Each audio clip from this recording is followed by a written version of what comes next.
আব্দুর রহমান ইবনে আউফ রাদিয়াল্লাহু তাআলা আনহু, ওনার সাথে ভ্রাতৃত্বের বন্ধনে যে সাহাবীকে বিশ্বনবী আবদ্ধ করে দিলেন, ওনার নাম হচ্ছে সাদ ইবনে রাবিয়া। কি নাম?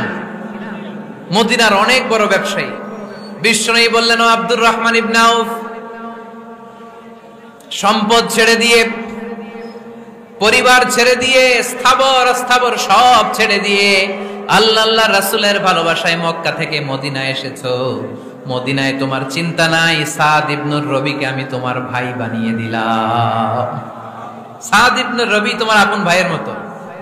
সাদ ইবনে রবি বলল, আব্দুর রহমান, জীবনে তোমারে কোনোদিন দেখি নাই, তোমারে আমি চিনি না, তোমার নাম শুনি নাই, কিন্তু বিশ্বনবী তো তোমার দায়িত্ব আমাকে দিয়েছে।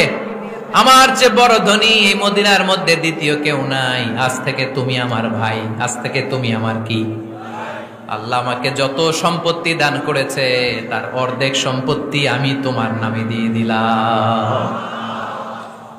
ও আব্দুর রহমান ইবনে আউফ, শুধু তাই নয়, রব্বুল আলামিন আমাকে দুইজন স্ত্রী দিয়েছে। কয়জন?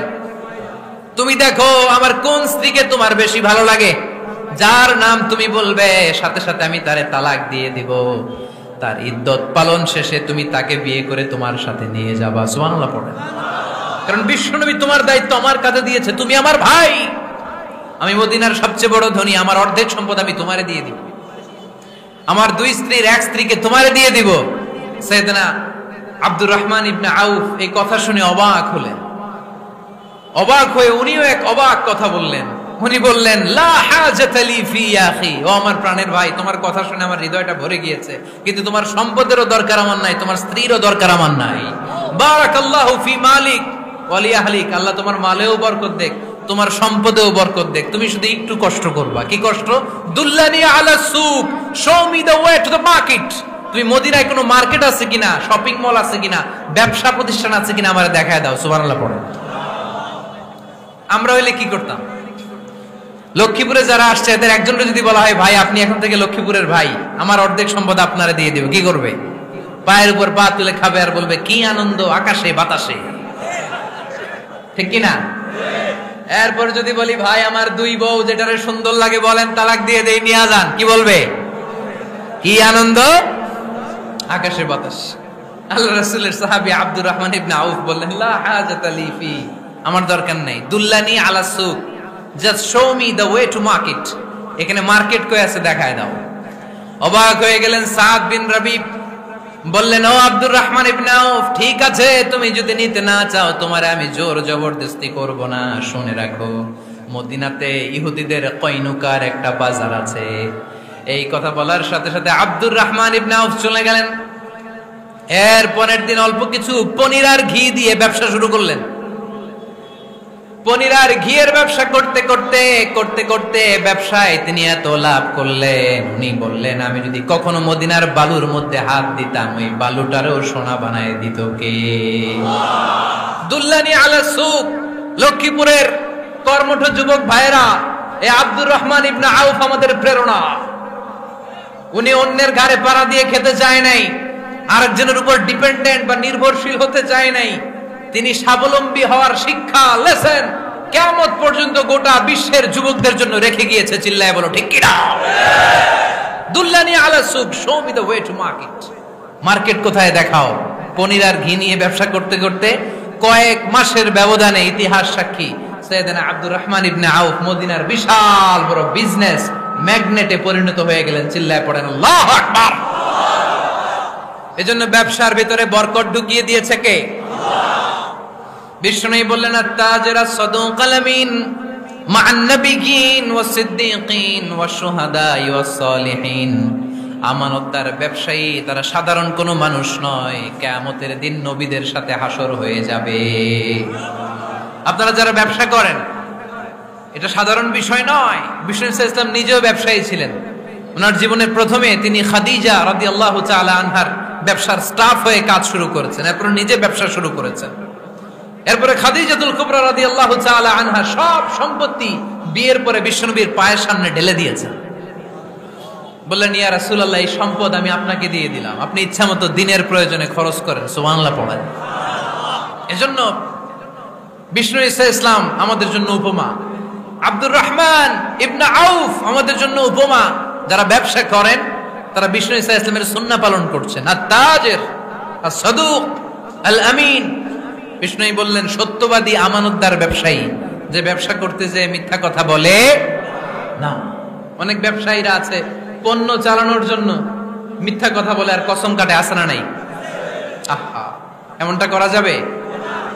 সকালবেলা স্ত্রীরে বলে এই গরুগুলা বিক্রি করবো, তুই একটা দাম কত কমো? স্ত্রীরে শিখাই দিচ্ছে এই গরুর দাম তুই 40,000। তো বউ বলে ঠিক আছে, দাম কইলাম 40,000।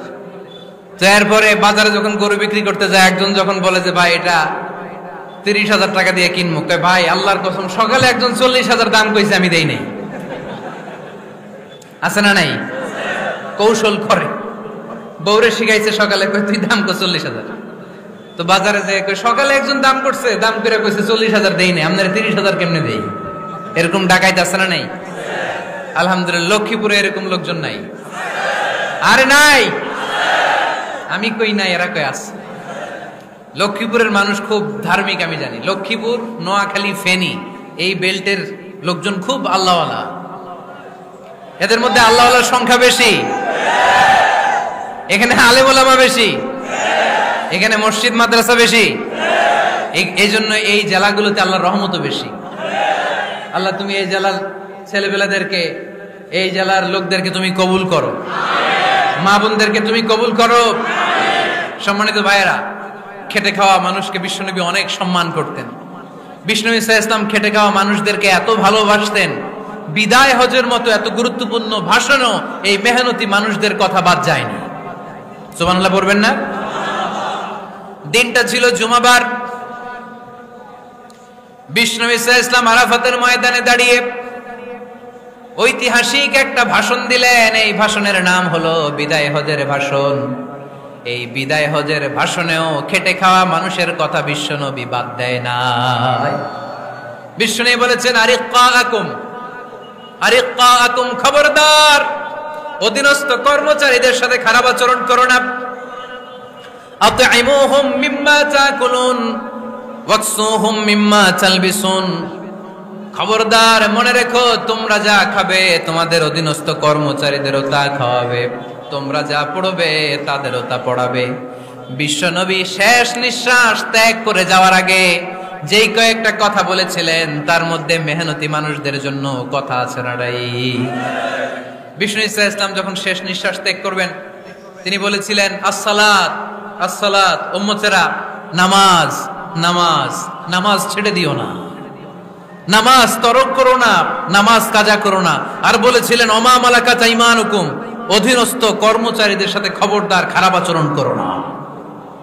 যারা কর্মচারীদের সাথে খারাপ আচরণ করে, যারা মানুষের কাছ থেকে শ্রম নিয়ে কাজ করিয়ে টাকা দেয় না, কিয়ামতের দিন তাদের বিরুদ্ধে মামলা দায়ের করবে কে? কে করবে? হাদিসে কুদসি সাক্ষী বিষ্ণু ঈসা ইসলাম বলেন, আল্লাহ তাআলা ফরমান আনা খাসমুহুম সালাসাতুন আনা খাসমুহুম ইয়াউমাল কিয়ামা। তিন শ্রেণীর ব্যক্তির বিরুদ্ধে আল্লাহ বলেন আমি নিজেই কিয়ামতের দিন মামলা দায়ের করব। I will be against them in the day of judgment. Three categories of people I will be against them in the day of judgment. তিন শ্রেণীর লোক কিয়ামতের দিন তারা ছাড় পাবে না। আল্লাহ বলেন আমি নিজেই তাদের বিরুদ্ধে মামলা দায়ের করব। এর মধ্যে এক শ্রেণীর লোক হচ্ছে রাজুলুন ইস্তাআজারা জিরান ফাস্তাউফা মিনহু ওয়ালাম ইয়াতি আজরা, একজন শ্রমিক ভাড়া করে তার কাছ থেকে কাজ নিয়েছে কিন্তু তার পারিশ্রমিক আদায় করে নাই। এরকম আছে না নাই? দাপট দেখায়, দাপট দেখায় ইউনিভার্সিটির ক্যান্টিন গুলোতে। ইউনিভার্সিটির ক্যান্টিনে যে খায় মাগার বিল দেয় না, এরকম ডাকাইত আছে না নাই? চায়ের দোকানে চা খায় পরে দিমু, বিল দেয় না, আছে না নাই? দোকানে যে পণ্য কিনে বিল দেয় না, পরে দিমু, আছে না নাই? কিয়ামতের দিন আল্লাহ তোর এই মাস্তানি ছুটাবে, চিল্লা এখন ঠিক কিনা? আনা খাসমুহুম, আমি নিজেই তাদের বিরুদ্ধে মামলা দায়ের করব। কথাটা কার? আল্লাহ। এজন্য বিশ্বনবী বললেন খবরদার মেহনতি মানুষ, খেটে খাওয়া মানুষ, এদের দোয়া কবুল হয়ে যায়। আতুল আজিরা আজরাহু ক্বাবলা আন ইয়াজিফা আরাকুহু, খবরদার বিশ্বনবী বললেন শ্রমিকের ঘাম শুকিয়ে যাওয়ার আগে তাদের পারিশ্রমিক মিটিয়ে দাও।